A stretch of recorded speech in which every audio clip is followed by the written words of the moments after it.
bahwa setiap hari adalah awal yang baru bagi Anda. Bahwa setiap matahari terbit adalah babak baru dalam hidup Anda yang menunggu untuk ditulis. Ya, seringkali kita menghabiskan sepanjang malam dengan memikirkan segala kekusutan kehidupan kita. Seringkali kita menangisi keadaan kita di sepanjang malam. Dan malam hari adalah saat yang seringkali membuat orang apa? Membuat orang itu apa ya? Suntuk. Pada saat kita berada dalam satu saat di mana semalaman kita menangis. Menangisi keadaan kita, menangisi kebodohan kita. Kenapa saya harus berada dalam satu situasi seperti ini? Kenapa saya harus menderita penyakit seperti ini? Kenapa saya harus berada dalam satu masalah keuangan, masalah keluarga, masalah apapun yang kita alami. Dan kita menangis sepanjang malam. Minta ampun kepada Tuhan. Introspeksi diri kita. Secara spesifik ya, kita bawakan pada Tuhan. Kita lihat di sini, pelajaran kita mengajak kita bahwa joy comes in the morning. Sukacita itu datang apa? Di pagi hari. Ya. Di pagi hari. Ada dua saat di mana kalau saya biasa untuk misalnya pergi melihat di alam. Ada dua saat di sepanjang hari itu yang saya sangat suka. Yaitu pagi hari pada saat matahari terbit dan sore hari pada saat matahari tenggelam. Ya. Bagi kita yang suka fotografi, kita biasanya, ya istri saya lebih jauh dari saya dengan kata lain ya. Kita suka sekali itu kalau ambil foto itu bukan di terik matahari. Kalau Anda ambil foto di terik matahari, gambarnya itu waduh kacau dan kata lainnya karena terangnya itu bisa tidak seimbang begitu ya. Terang itu tidak seimbang. Kalau Anda ambil itu di bawah pohon, Anda ada siluet Anda dan lain sebagainya, itu tidak bagus untuk ambil foto kalau siang hari. Apalagi kalau matahari yang terik begitu ya. Yang paling bagus itu orang-orang yang fotografer itu akan ambil fotografi itu di antara pagi hari sebelum matahari itu terik sekali, tapi sudah cukup terang, atau sore hari. Matahari sudah tidak lagi terang, tapi tetap ada terang juga ya. Nah ini, tapi pada saat Anda yang suka fotografi, maka Anda akan seringkali bergumul ini. Kapan waktu yang paling tepat, yang paling enak untuk ambil foto? Ya, apakah pagi hari, waktu sunrise, waktu matahari terbit, atau pada matahari terbenam? Ya. Dan ini diperdebatkan, orang-orang yang suka fotografi ini perdebatkan matahari terbit atau matahari terbenam ini yang paling enak untuk ambil foto. Tetapi setelah saya baca ya, walaupun saya suka juga sunset ya, saya suka ambil foto waktu sunset ya, kita dapati bahwa matahari terbit itu lebih bagus daripada sunset. Ya, lebih bagus. Jadi matahari terbit itu lebih bagus untuk ambil foto daripada matahari terbenam. Kenapa? Ya, kenapa? Ya, ini ada artikel-artikel yang Anda bisa baca ya, ada artikel lainnya juga. Sunrise or sunset, which is better? Kalau kita lihat, pada umumnya para fotografer akan mengatakan pada saat matahari terbit. Dan ini kenapa saya bawa ini pelajaran sekolah sahabat kok pendeta bawa pelajaran tentang fotografi? Ini ada alasannya, saudara. Kenapa? Bukan matahari terbenam. Kenapa matahari terbit? Itu adalah waktu yang terbaik untuk mengambil foto, mengambil gambar. Kenapa? Karena itulah yang paling lebih suasana, udara, dan keadaan itu lebih jernih, lebih polos, lebih murni dengan kata lain ya. Kalau sudah matahari terbenam itu partikel-partikel, asap-asap kan orang kan sudah banyak beraktivitas sepanjang hari. Partikel-partikel yang kotor, yang polutan itu, yang polusi-polusi itu sudah masih ada di udara. Jadi pada saat matahari terbenam, walaupun itu tidak terik matahari itu tidak menghancurkan komposisi warna dan gambar foto kita, tapi walaupun sudah cukup bagus, tapi tetap polusi udara itu buat seringkali matahari terbenam itu kabur untuk diambil. Matahari terbit pagi hari, polusi-polusi itu belum ada. Polusi-polusi itu belum ada. Apalagi menurut artikel ini ya, sunrise or sunset, which is better. Ini yang menarik untuk diambil pelajaran rohaninya.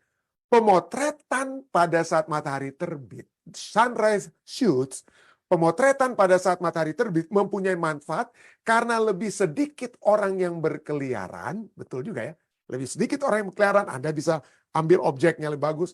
Dan ada sesuatu yang ajaib, ini yang saya mau ambil, pelajaran rohaninya. Ada sesuatu yang ajaib tentang memiliki jejak kaki pertama di pasir. Jadi dengan kata lain, biasanya di Amerika itu sudah dibersihkan ya pagi-pagi itu menjelang subuh sebelum matahari terbit itu biasanya pantai-pantai di Amerika itu ada alat-alat pembersihnya atau meratakan. Jadi orang-orang yang berjalan-jalan di pasir itu sudah tidak ada lagi bekas-bekas jejak kakinya. Itulah sebabnya bagus sekali untuk ambil foto itu pada saat pantai pasir di pantai itu masih apa? Murni, polos, belum ada jejak kaki. Dan itulah sebabnya di sini dikatakan ada sesuatu yang ajaib tentang memiliki jejak kaki pertama di pasir. Jadi Andalah orang yang pertama memulaikan menginjak pasir di pantai. Andalah permulaan baru dari pantai tersebut. Permulaan baru dari pasir di pantai tersebut. Dan inilah sebabnya kenapa Alkitab juga berbicara tentang matahari terbit atau pagi hari. Karena itu melambangkan permulaan baru.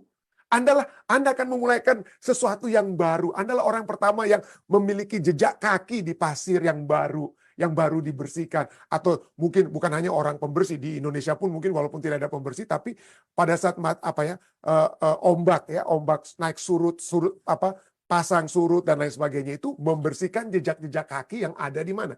Yang ada di pantai. Jadi itulah sebabnya seorang penulis Johnson Dizon dia katakan, I hope you realize, saya harap Anda menyadari bahwa setiap hari adalah awal yang baru bagi Anda. Bahwa setiap matahari terbit adalah babak baru dalam hidup Anda yang menunggu untuk ditulis.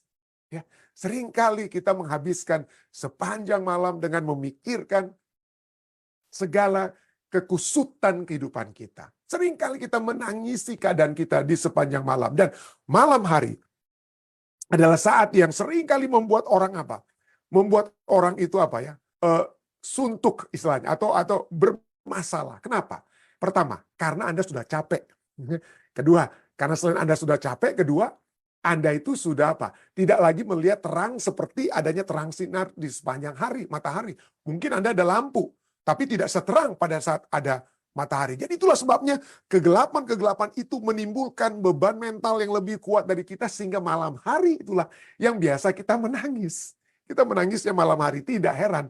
Pemazmur saja, Mazmur 6 ayat 7 berkata apa? Mazmur 6 ayat 7 katakan apa?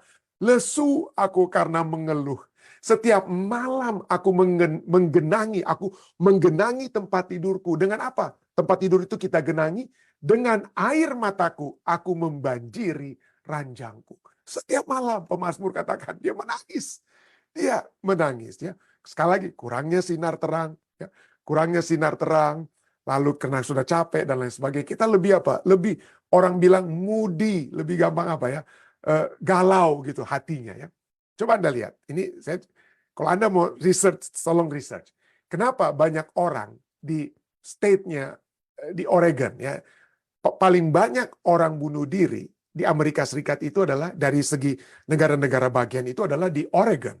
Dan juga kedua itu Washington State. Ya, banyak saudara-saudari sekalian itu di Washington State. Kenapa? Kenapa di Oregon dan Washington State itu yang paling tinggi? Karena pada saat musim winter, musim dingin di Amerika Serikat itu mendung terus. Mendung terus. Matahari itu jarang muncul. Mendung hujan ya. Bahkan kalau Anda yang suka menonton film Hollywood, kalau Anda pernah menonton film Twilight itu ya, film Twilight itu adalah satu film tentang vampire ya, itu yang nggak benar itu ya, teman. Tapi itu di mana itu konteksnya, di mana itu diambilnya, itu di Washington State ya, ada di satu taman atau park yang ada di Washington State yang katanya selalu mendung sepanjang tahun ya. Karena apa? Gelap terus. Kenapa? Karena matahari yang tidak masuk sehingga vampire itu bisa hidup di situ. Itu katanya dalam film tersebut. Tapi itulah poinnya ya.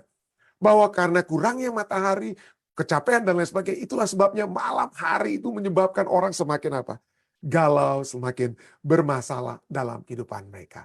Itulah sebabnya Alfred Tennyson dia katakan, siapakah aku? Dia katakan manusia yang selalu menderita ini. Dia katakan apa? Siapakah aku? Tapi siapakah aku?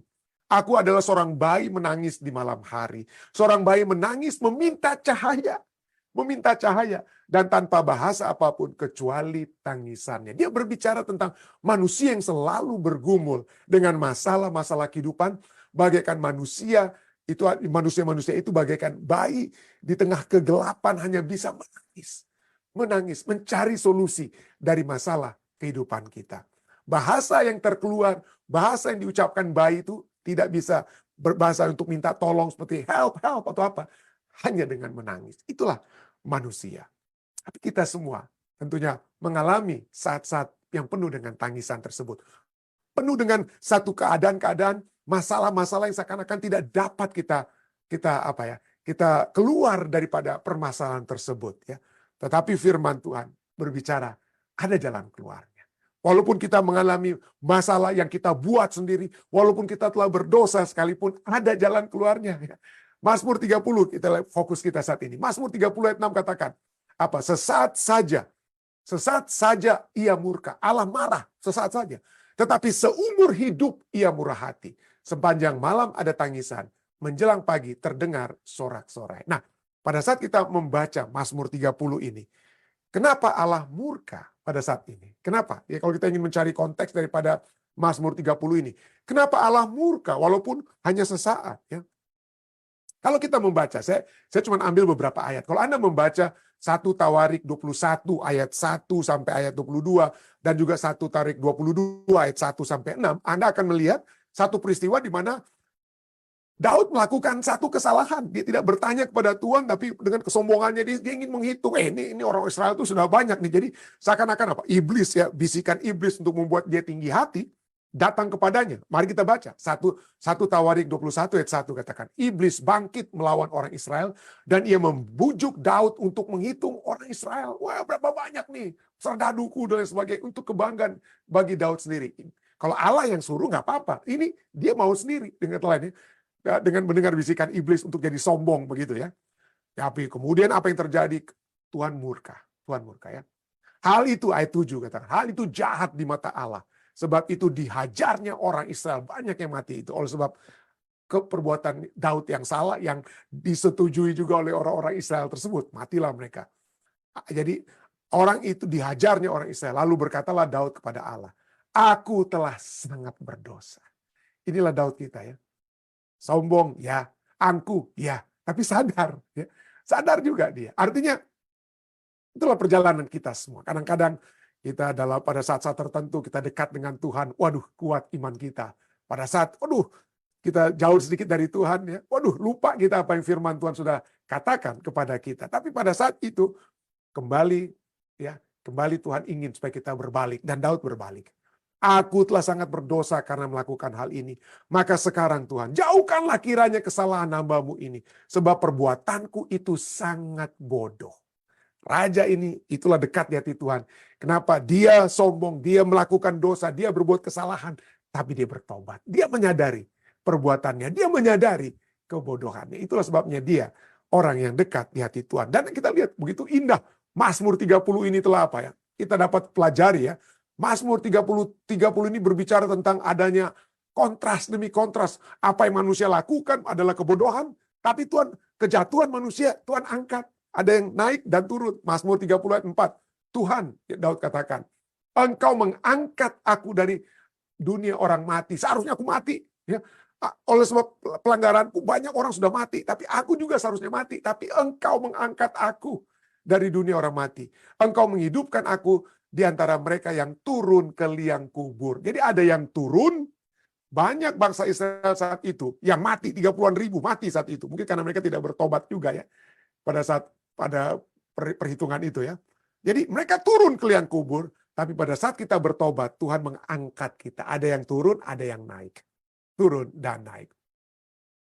Ada yang menangis, ada yang bersorak. Mazmur 30 ayat 6 katakan, sebab sesaat saja ia murka, tetapi seumur hidup, eternally, ia murah hati. Selama-lamanya, bahasa Inggrisnya, selama-lamanya itu ia murah hati. Sesaat saja kita mungkin dihukum Tuhan. Sesaat saja mungkin oleh sebab dosa, maka Tuhan karena ingin melepaskan penjagaannya pada kita, sampai kita harus mungkin bahkan sakit dan meninggal misalnya, ya. Tetapi kalau kita berbalik, maka kekekalan itu akan menjadi bagian kita untuk selama-lamanya. Anyway, jadi sesaat saja ia murka, tetapi Seumur hidup ia murah hati. Sesaat saja. Kapan? Berapa lama itu sesaatnya? Bahasa Inggris, bahasa aslinya twinkling of an eye. Sekedip mata. Sekedip mata saja itu. Tuhan itu murka. Tetapi sepanjang hidup ia murah hati. Sepanjang malam ada tangisan, ada yang menangis. Tapi menjelang pagi terdengar sorak-sorai. Jadi ada yang menangis, ada yang bersorak. Apalagi? Apalagi yang kita lihat? Ada yang meratap tangisan, tapi kemudian ada yang menari. Mazmur 30 ayat 12.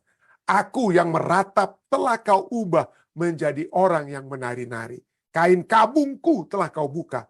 Pinggangku kau ikat dengan sukacita. Ada yang berkabung, tapi ada yang bersukacita. Berduka cita diganti menjadi bersuka cita. Jadi inilah kita lihat begitu indah ya. Mazmur ini telah dituliskan ya. Perubahan itu terjadi karena adanya manusia yang berbalik, Daud ya. Yang berbalik ya, dan bertobat menyadari kesalahannya, dan Allah yang kembali berkenan ya. Tadi dalam 1 Tawarik Daud minta ampun pada Tuhan, perbuatanku itu bodoh, dan Allah berkenan. Allah berkenan kepada orang yang mengakui dosa-dosanya, membawa kepada Tuhan, Tuhan saya sudah berdosa, tolong saya. Mazmur 30 ayat 8, kembali fokus kita Mazmur 30 ayat 8 katakan, Tuhan, oleh karena engkau berkenan kepada apa? Pada saat aku mengakui dosa-dosaku, pada saat aku mengakui perbuatanku itu bodoh. Ya, Tuhan, engkau berkenan. Engkau telah menempatkan aku di atas gunung-gunung yang kokoh. Ketika engkau menyembunyikan wajahmu, aku terkejut Tuhan. Pada saat aku tadinya sombong ya, kalau Anda baca ayat ke-7 tadi, dia anggap dirinya sudah bagus, sudah cukup ya, waduh, ini banyak nih serdaduku ya. Anda baca Mazmur 30:7, dia ada kebanggaan sendiri tertulis di situ ya. Ada aku ini sudah cukup kuat ya. Kalau kita hubungkan dengan 1 Tawarik 21 dan 22, lihat ini tentaraku sudah cukup banyak nih. Kekuatanku sudah cukup kuat ya. Lalu Tuhan katakan apa? Tuhan sembunyikan wajahnya, habis 30.000 orang Israel mati. Ya. Jadi dia terkejut. Ya. Dengan kata lain, dia katakan, Tuhan, kalau engkau menyembunyikan wajahmu, kalau engkau tidak berkenan, aku tidak ada apa-apanya. Aku tidak ada apa-apanya. Tapi kekuatanku hanya apabila engkau yang menempatkan aku. Engkau yang berkenan kepada aku. Bukan karena aku kuat imannya. Bukan karena aku itu sudah paling jago, paling hebat dari antara semua hamba-hambamu. Bukan Tuhan. Karena engkau yang berkenan. Karena engkau saja yang berkenan. Itulah sebabnya indah sekali ya. Mazmur 30 ini. Indah sekali. Manusia di ayat Mazmur 37, manusia yang merasa dirinya sudah cukup dengan kekuatannya, mungkin dengan harta kita, dengan tahta kita, dan segala sesuatu yang kita miliki.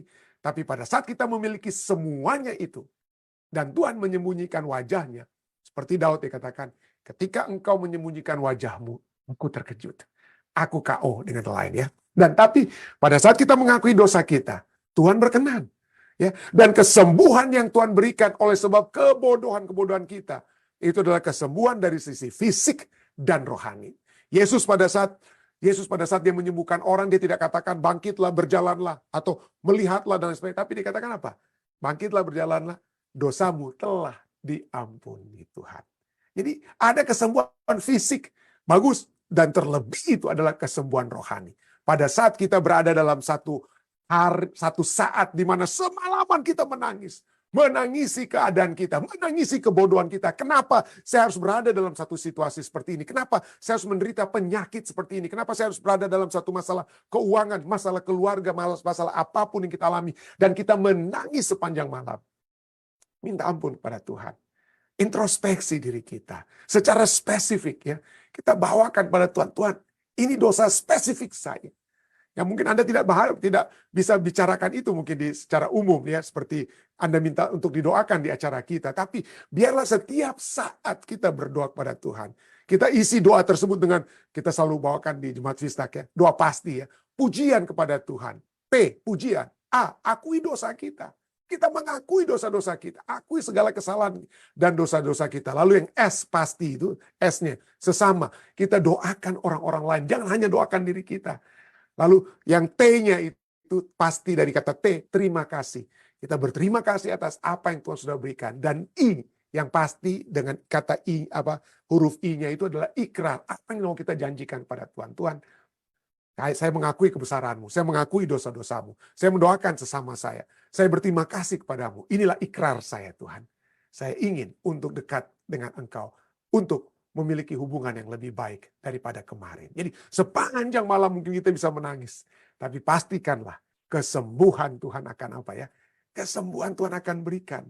Mazmur 30 ayat 3 katakan, kembali ke Mazmur 30 ini ya, Tuhan Allahku, kepadamu aku berteriak minta tolong, dan Engkau telah menyembuhkan aku. Tidak disebut secara fisik atau rohani, tapi dua-duanya. Kenapa? Karena biasanya di dalam kitab Mazmur, seperti Mazmur 147 ayat 3, pada saat kita meminta tolong kepada Tuhan untuk kesembuhan fisik kita juga harus minta pertolongan Tuhan untuk menyembuhkan kerohanian kita. Itulah sebabnya Mazmur 147 ayat 3 katakan, Ia menyembuhkan orang yang patah hati. Patah hati itu di dalamnya. Itu sesuatu yang di dalam, bukan sesuatu yang terlihat, bukan satu yang masalah fisik ya. Itu sesuatu yang masalah psikis, masalah rohani di dalam ya. Ia menyembuhkan, tapi Allah kita menyembuhkan orang-orang yang patah hati, yang memiliki beban mental, beban kerohanian dan lain sebagainya. Dan Ia juga pada saat yang bersamaan membalut luka-luka mereka. Mazmur 147 ayat 3. Dan pada saat Tuhan kembali berkenan kepada kita, pada saat kita mengakui kesalahan-kesalahan kita, kebodohan-kebodohan kita, kesombongan kita, kegelojohan kita, ke segala sesuatu yang kita telah lakukan, yang telah merusak hubungan kita dengan Tuhan. Kita mengutamakan kesenangan-kesenangan kita. Dan kita berbalik kepada Tuhan. Dan Dia berkenan. Dia akan menyembuhkan kita. Dan perkabungan akan berubah menjadi sukacita. Maka seperti kita lihat tadi, Mazmur 30 berbicara, joy comes in the morning. Ya, sukacita datang di pagi hari. Yeremia 31 ayat 13 juga berbicara tentang hal tersebut. Pada saat Yesus datang kali kedua ya. Pada saat kelepasan universal itu datang. Maka pada saat itu apa yang terjadi? Yeremia 31 ayat 13 katakan, pada waktu itu anak-anak dara akan bersukaria, menari beramai-ramai. Orang-orang muda dan orang-orang tua akan bergembira. Aku akan mengubah, apa yang diubah? Mengubah perkabungan menjadi kegirangan. Akan menghibur mereka dan menyukakan mereka sesudah kedukaan mereka. Saya tahu banyak di antara kita juga yang masih berduka. Yang tadi telah berdoa bagi kita, Tante Nona juga telah kehilangan suami dikasih. Tante Kesaulia, Tante Pendeta Kesaulia, kehilangan Om Ren yang kita semua kasihi. Begitu banyak Saudari Meis, ya, Suot Piai kehilangan suami yang dikasih. Begitu banyak keluarga Dian Monika kehilangan anak yang dikasih. Sampai saat ini masih berduka. Sampai saat ini banyak di antara kita yang masih berduka. Tapi ketahuilah, pada waktu Yesus datang di kali yang kedua kali, in the resurrection morning, pada pagi kebangkitan, semua duka kita akan berubah menjadi sukacita. Kiranya ini selalu menjadi kekuatan bagi kita semua, termasuk saudara-saudari yang masih dalam keadaan berduka. Suatu saat kita akan melihat sukacita tersebut. Dan itulah pengharapan yang pasti karena dituliskan oleh Tuhan sendiri di dalam firman-Nya. Kiranya ini dapat menjadi bagian kita semua ya. Saya bawa ini dalam nama Yesus.